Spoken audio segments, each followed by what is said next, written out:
Unfinished business from session 2. It was not possible for me to put all the components together in an hour and a half.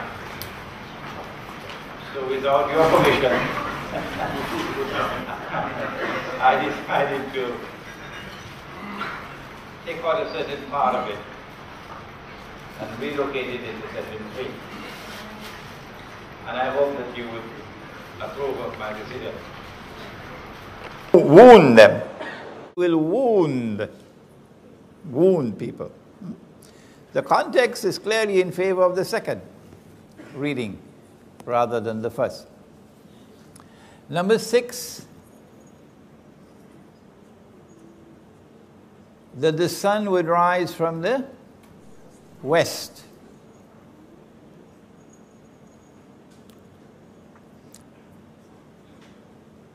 In the Quran,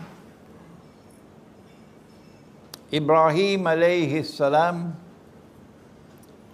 is having a confrontation with a ruler.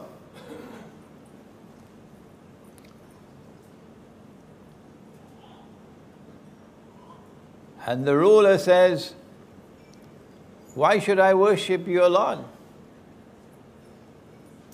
And Ibrahim alayhi salam says, "My Lord gives life and takes life." So the ruler said, "But so do I, so do I." Meaning, I can give the order and your life will be taken. And I can spare you, so I can give life and I can take life. To which Ibrahim alayhi salam responded and he said, "Well, my Lord causes the sun to rise from the east. Why don't you cause it to rise from the west?" My Lord causes the sun to rise from the east. If you are truthful, why don't you cause it to rise from the west? So the true sunrise is a sunrise from the east. And a false sunrise would be a sunrise from the west. But Allah also says in the Quran, "La tabdila li khalqillah," that there is no change in Allah's creation. And so we get the scientific principle of the uniformity of nature. Hadith says that the sun will rise from the east, from the west. And now we are inundated. The emails keep coming regularly about some gravitational change in the polar structure of the world, and scientific terms Imran Hosein doesn't understand. And they've been coming after me, struggling and struggling and struggling. I don't know who is paying them to do it, to convince me that the sun is actually going to rise from the west, literally. And that's what the hadith says, it's going to rise from the west, literally. And my response is, if that's your belief, well, so be it. I'm afraid I don't agree with you. Would you kindly allow me to hold on to the Quran?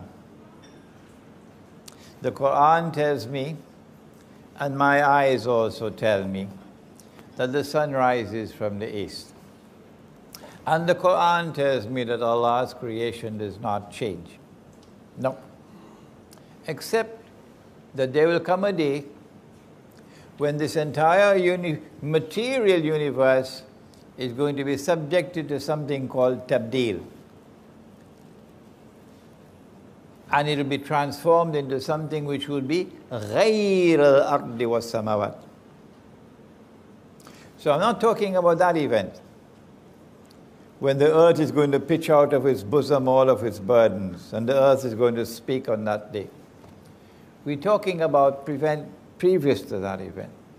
The sun is going to rise from the east in accordance with the Quran, not from the west.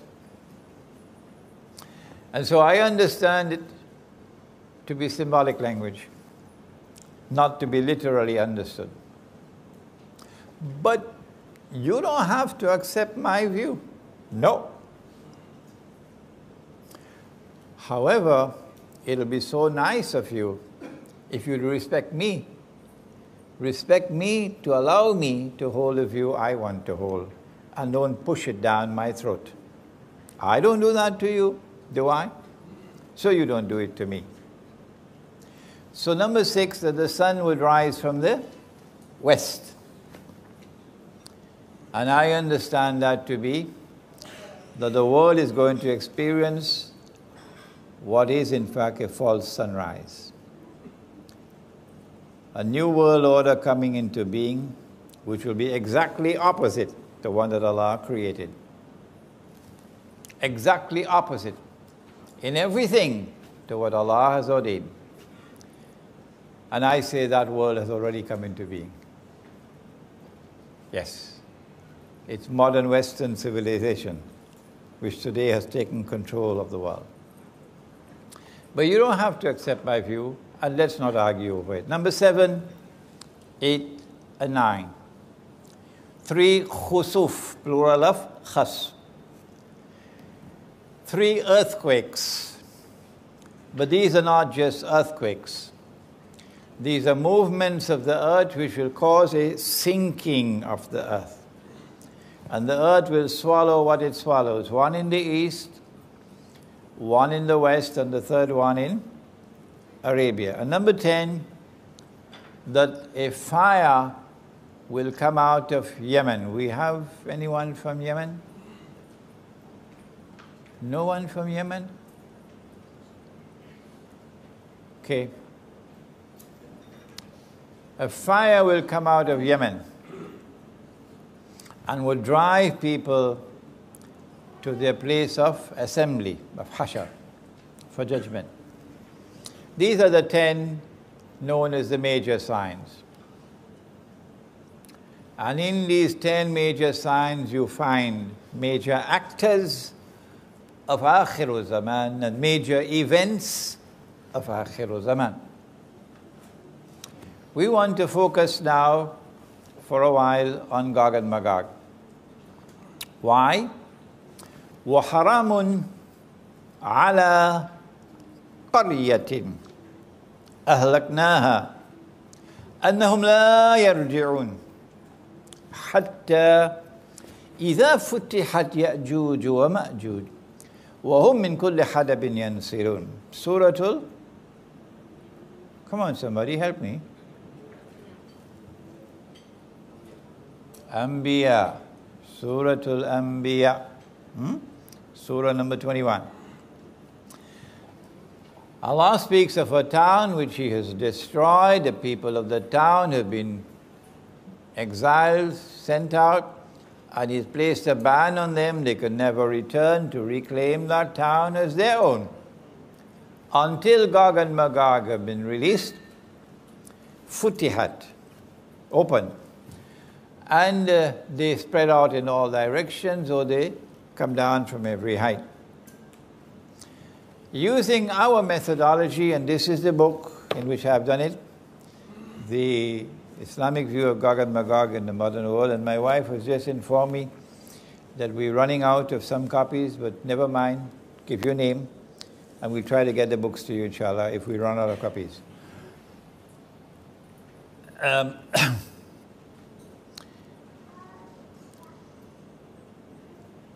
When Gog and Magog are released, and they descend from every height, or they spread out in all directions, then you'll find these people returning to this town to reclaim it as their own. And using our methodology, we came to the conclusion that the town is Jerusalem. And therefore, when you see Banu Israel being brought back to the Holy Land, to reclaim it as their own, which they have done today, then there must be an explanation for that. And this is our explanation. The Quran says about itself in Surah An-Nahl, Surah number 16, It says, بعد أعوذ بالله من الشيطان الرجيم ونزلنا عليك الكتاب تبيانا لكل شيء وهدى ورحمة وبشرى للمسلمين. And we have sent down this book, the Quran,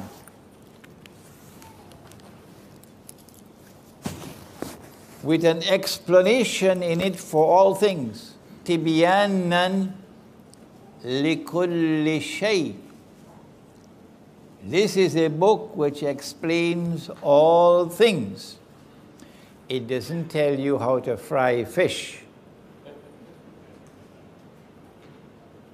because you don't need that guidance from Allah. But all those things wherein you need guidance from Allah, Allah provides the answers. Banu Israel were driven out of the Holy Land 2,000 years ago or more. And for 2,000 years they lived in exile. Today, after 2,000 years, they have returned to the Holy Land and reclaimed it as their own.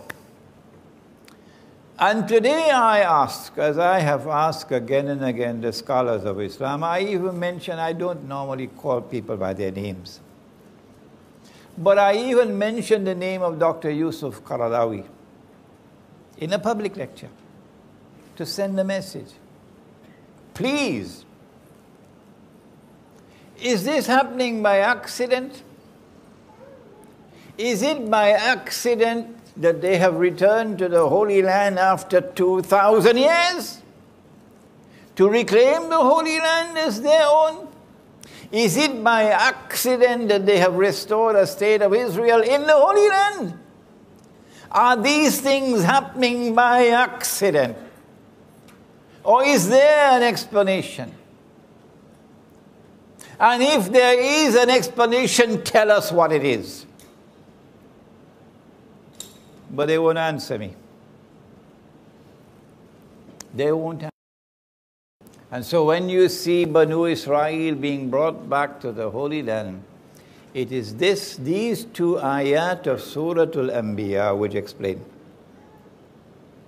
that it is Gog and Magog who have brought them back. And so Gog and Magog control power in the world. This is my explanation that I have found in the Quran. What is yours? No matter what I do, no matter how softly I speak, no matter how loudly I shout, they will not answer me. This is the world of Islamic scholarship today. It's a pity they will not answer me. But time is running out for them. Events are unfolding. And so now we turn to the study of Gog and Magog.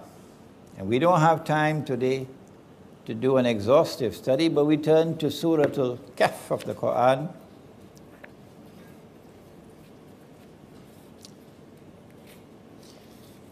Number 20. That's right. وَيَسْأَلُونَكَ عَنْ ذِي الْقَرْنَيْنِ قُلْ سَأَتْلُ عَلَيْكُمْ مِنْهُ ذِكْرًا. The rabbis were in Medina, and the Quraysh sent a delegation to find out from them, how can we tell whether this man, Nabi Muhammad ﷺ, is indeed a prophet? The rabbi said, ask him 3 questions, which only a prophet can answer. And Allah subhanahu wa ta'ala is sending the answers to the 3 questions. One of the questions was, ask him about the great traveler. Ask him about the great traveler who traveled to the 2 ends of the world. The second question was, ask him about the ruh. The third question, ask him about the young man of old who had a strange story in a cave.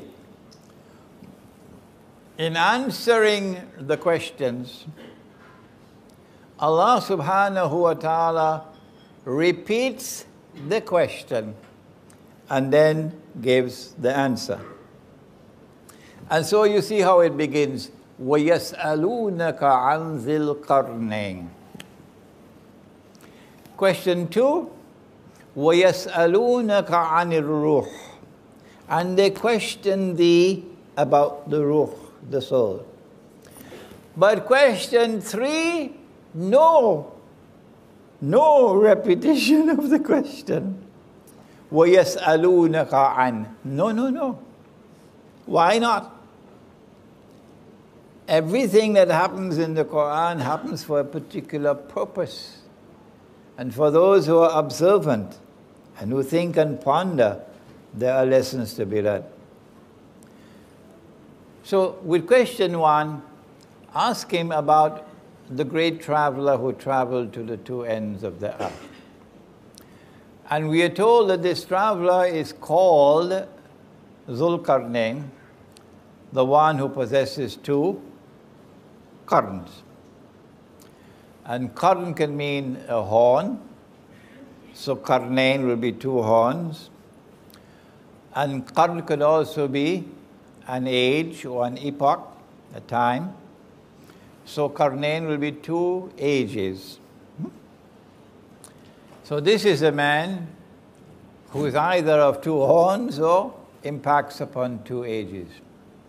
قُلْ سَأَتْلُ عَلَيْكُم مِّنْهُ ذِكْرًا. I am going to tell you something about him which must be remembered. إِنَّا مَكَّنَّا لَهُ. Next one. Okay. Yeah, that's one.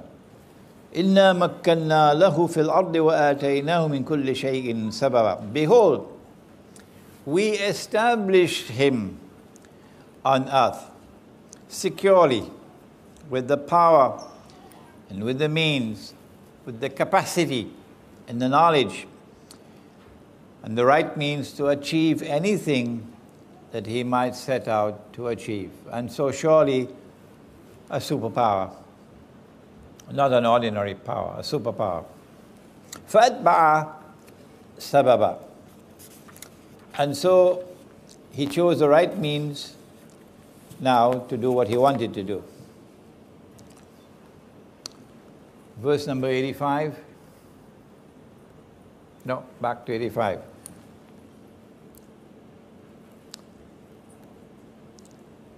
Okay, now 86, sorry. حتى إذا بلغ مغرب الشمس. He sets out on a journey to the west. And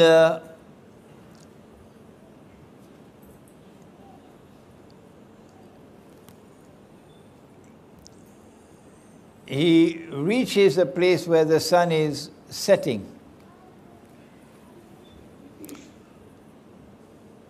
And there he found it setting in a body of water that was hamiyah, dark, murky. So visibility in that water will be very shallow.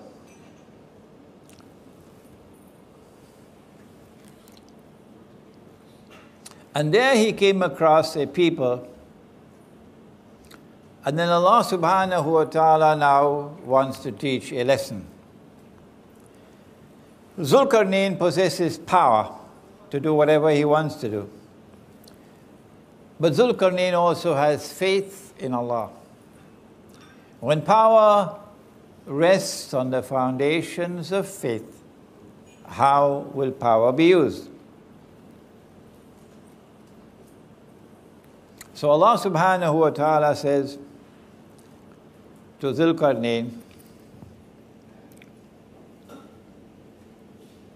قُلْنَا يَا ذَا الْقَرْنَيْنِ إِمَّا أَن تُعَذِّبَ وَإِمَّا أَن تَتَّخِذَ فِيهِمْ حُسْنًا. You have a choice to use your power either to punish or to reward, treat them nicely. How are you going to use your power? Next verse. Zulqarnain then responds and says, those who are committing acts of wickedness, zulm, oppression. I will use my power to punish them. And when they return to you, you will also punish them. And so the perpetrators of injustice and oppression and wickedness will be punished both here and there. And so there will be an essential harmony between this world hereunder and that world above. Okay? But those who are righteous in conduct,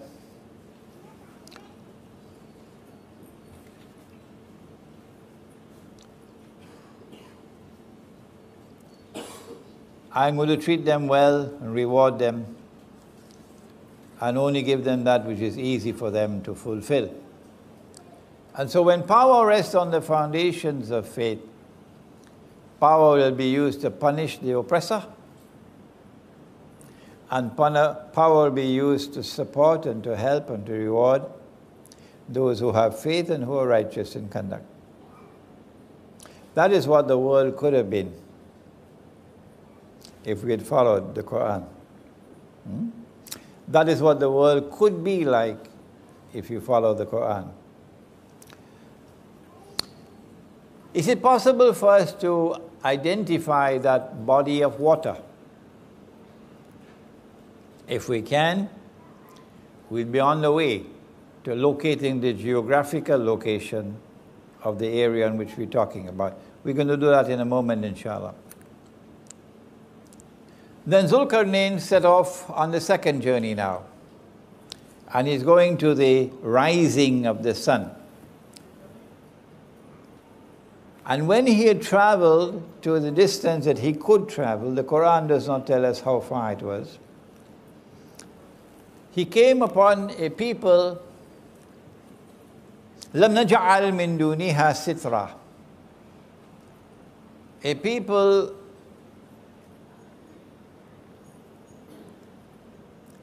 sometimes the Quran is agonizingly short in expression. Agonizingly. Only 4 or 5 words. That's all that you have. لَمْ نَجْعَلْ لَهُمْ مِن دُونِهَا سِتْرًا. We have not provided for them as a covering other than this covering. Covering from what? Who are they? We have to try to penetrate now and give our own understanding. It appears to us that it is the natural covering that you have from the sunshine. So a people living a primitive way of life. A people living a primitive way of life. When power rests on the foundations of faith, how will power be used when it confronts a people living a primitive way of life? Will they also have human rights, primitive peoples? Or do they have less than rights that others have? Suppose you have a whole basin of oil underneath there. And this oil company has located and discovered this huge basin of oil, billions of barrels of oil underneath there. But above, it's the primitive people living this primitive way of life. Which takes priority? The rights of exploitation of the oil or the rights of the people to live on this stuff? The false sunrise says the oil is more important. So take the people and ship them to Siberia. People are not important. You can dispense with their rights. Power is used to exploit the resources of the earth for our benefit. But not Zulkarnain. كذلك. Even it's only one word, that's all. One word, كذلك وقد أحطنا بما لديه خبرا. Allah uses one word to respond. كذلك وقد أحطنا بما لديه خبرا. And Zulkarnain, we understood, Allah understood why he acted in the way that he did. He left them as they were, undisturbed, indicating that the human rights of even the most primitive of all people take precedence over Aramco. The human rights of even the most primitive of all people. And he left them as they were. And then he went on to the third journey,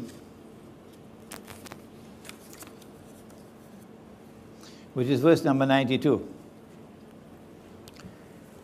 They had asked of only 2 journeys to the 2 ends of the earth. But Allah knew that they wanted to know whether Nabi Muhammad ﷺ knew about the third journey. That's why they only ask about 2. And Allah is now giving a third answer. Having given the first and the second, He now goes to the actual target of the question, which is the third journey. And it is on the third journey that you come to one of the major signs of Akhiru Zaman, which was the target of the question. They wanted to know whether Nabi Muhammad ﷺ knew about Gog and Magog. And so now he travels in the third direction. إِذَا بَلَغَ بَيْنَ السَّدَّيْنِ. He comes to a place between a pass between 2 mountain ranges. On this side are mountains, on this side are mountains. And in between there's a pass. Can we locate geographically where we're talking about? Is it possible? A pass between 2 mountain ranges. And there he came across a people, لَا يَكَادُونَ يَفْقَهُونَ قَوْلًا. He came across a people whose language he could not understand. Because their language was unique. Their language had no connections with other language in that region.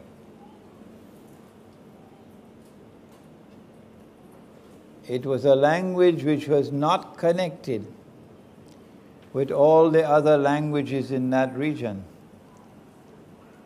It was a unique language.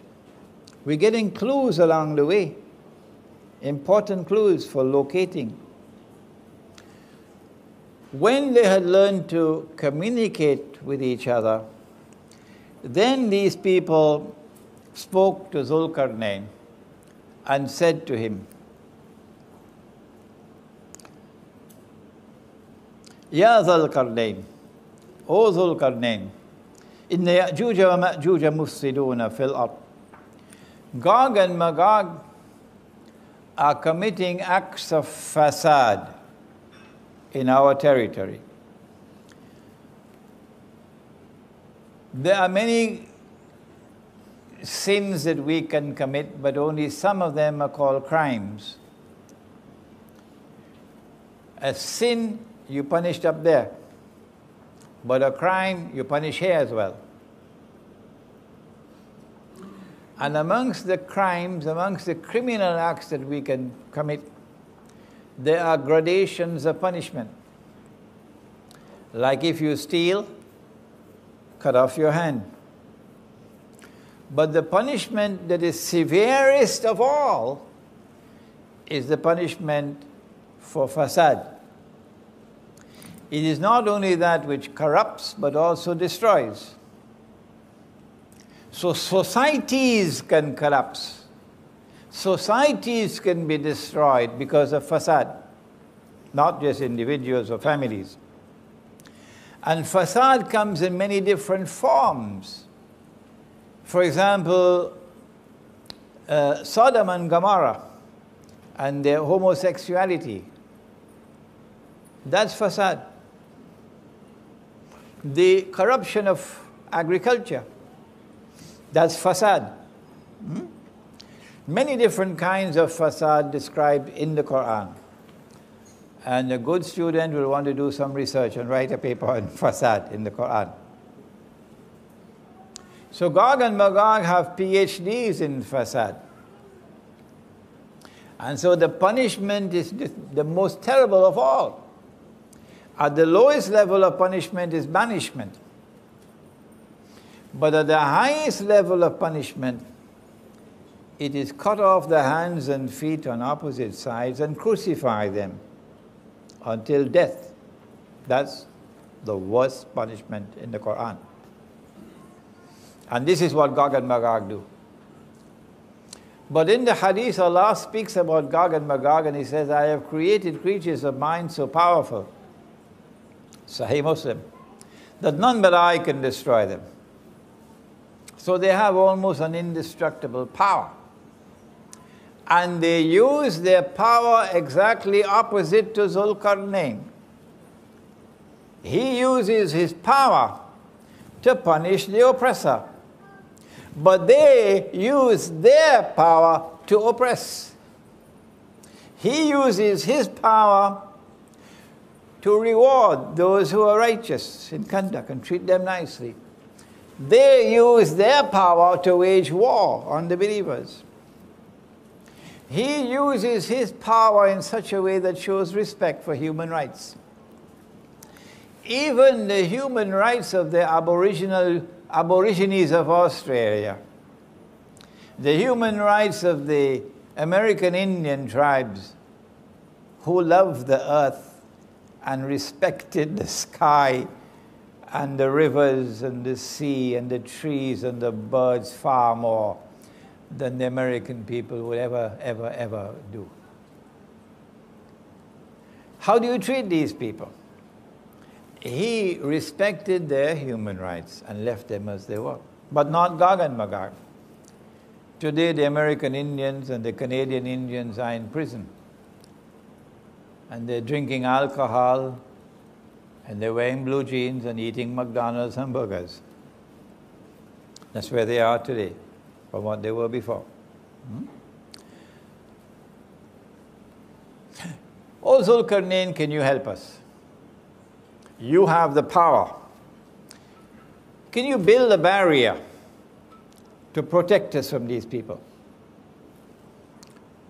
He should have said, I don't need to build any barrier. I'll move in there and I'll beat them up, and they won't touch you anymore. Huh? Like if a Muslim woman is walking on the street of Brooklyn, nobody dares to molest her. Oh no, not a Muslim woman. Not in Brooklyn, not in Harlem, not in the Bronx. Because you make the mistake of molesting a Muslim woman, all the men will be on you like tigers. And they'll teach you a lesson you'll never forget. So I don't need to build any barrier. I'll go and teach them a lesson they'll never forget. But no, he didn't say that. They said, we're prepared to pay you. He said, I don't need your money. What Allah has given to me is more valuable. He recognized that even though he had this power, his power was not enough to be able to go and teach them a lesson. So he agreed to build a barrier, recognizing that their power was so great that even he could not defeat them.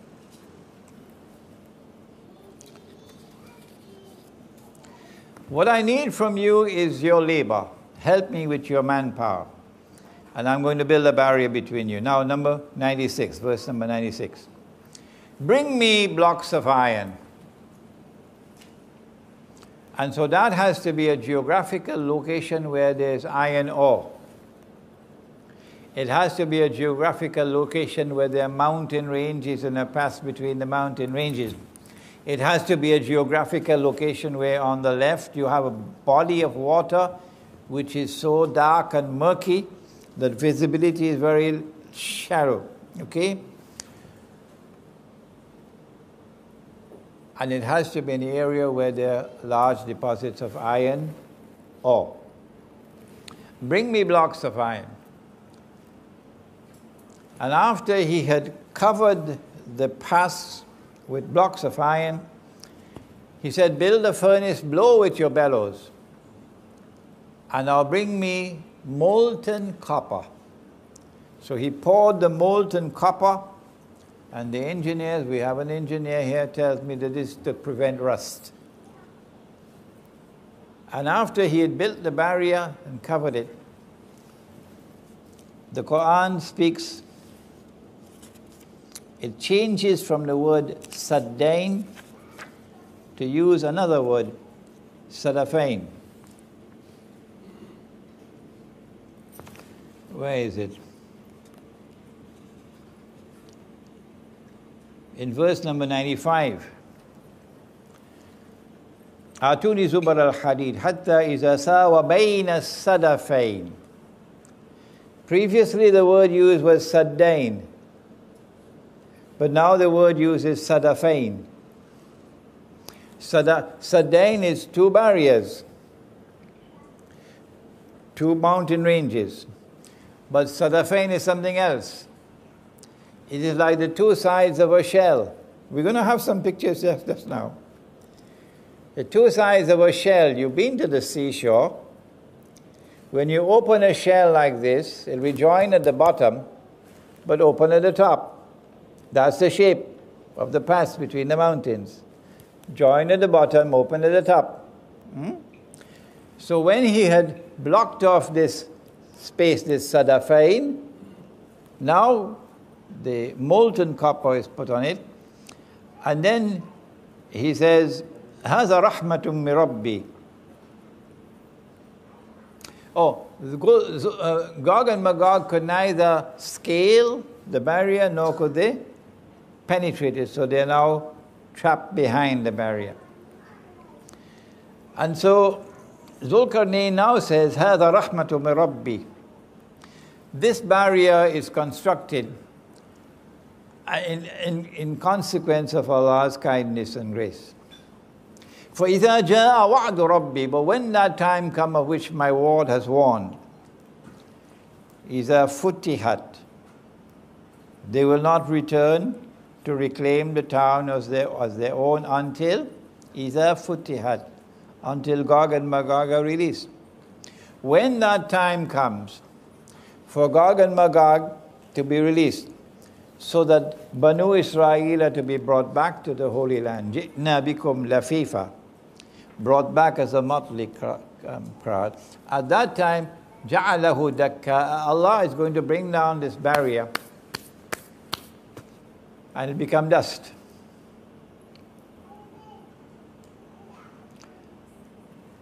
Would Alexander, the Greek general who worship Zeus and Mars and Venus, Venus was a goddess, instead of Allah, would he speak like this?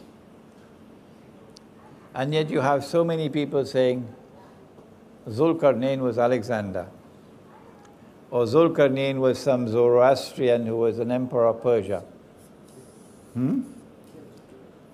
Zulkarnain has to be someone who worships Allah, the one God.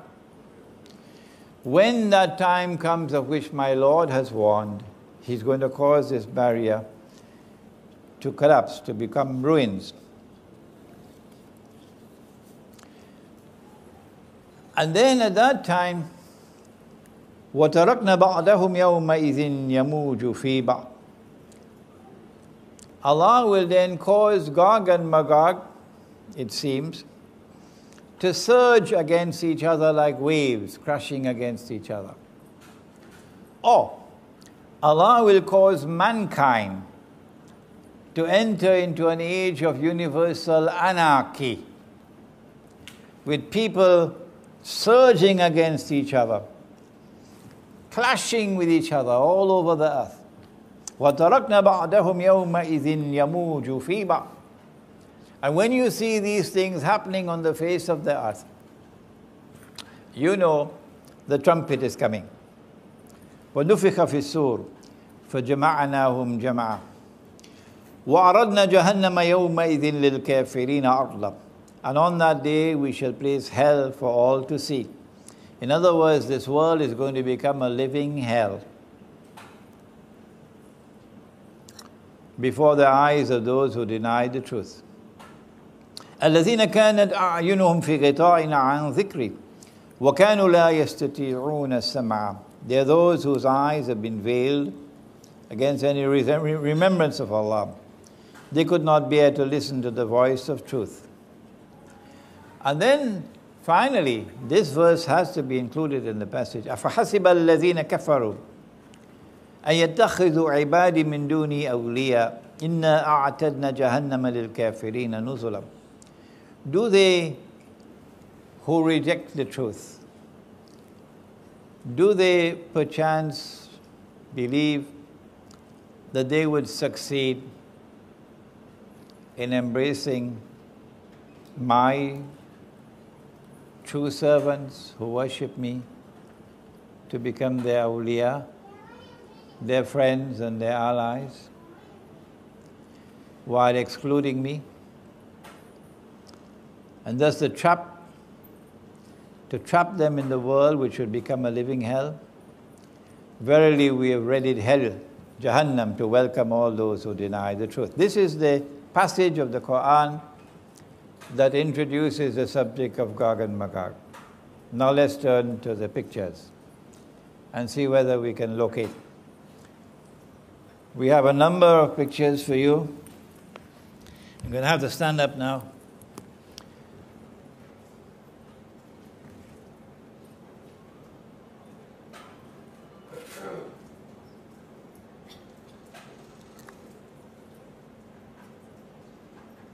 Okay.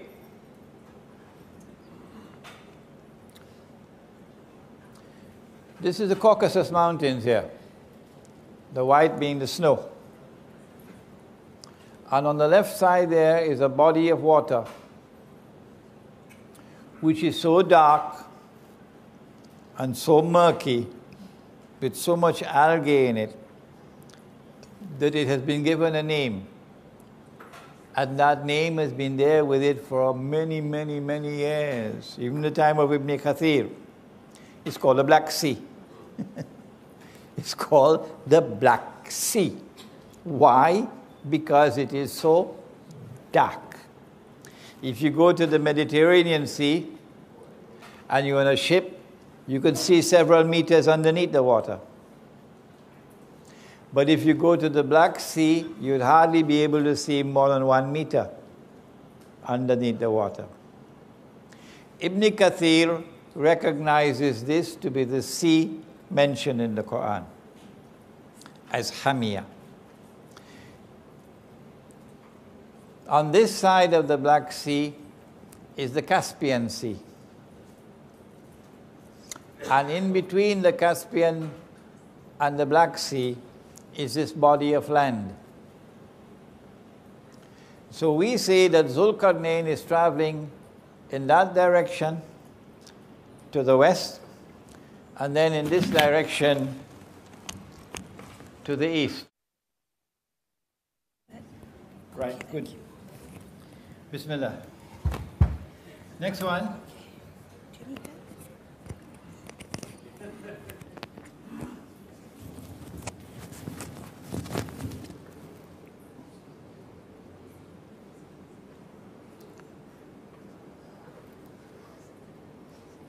Okay, there we are. That's where the Holy Land is. Israel. And there we are. The Black Sea, the Caspian Sea, and the mountain range over here. So, when Gog and Magog are released, says the hadith, the first of them will pass by the Sea of Galilee. That's where the Sea of Galilee is, north of Jerusalem. The Sea of Galilee is north of Jerusalem. And Gog and Magog are heading for Jerusalem. The word Jerusalem does not occur in the hadith. It's the word Baytul Maqdis. So Gog and Magog are going to come down. The word Baytul Maqdis is actually there in the hadith. Gog and Magog are going to come down to Baytul Maqdis. And in the passage, in the process of going to Baytul Maqdis, they're going to pass by the Sea of Galilee. So they're coming from the north. They're coming from here. All right?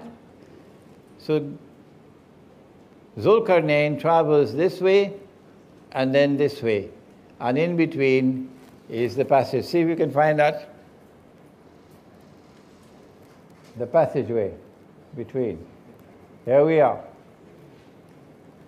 There is the gorge, and there's one side, and there's the other side. And it's like an open shell. See, the Quran is describing this Sadafain. There they are again, the Sadafain. Go ahead.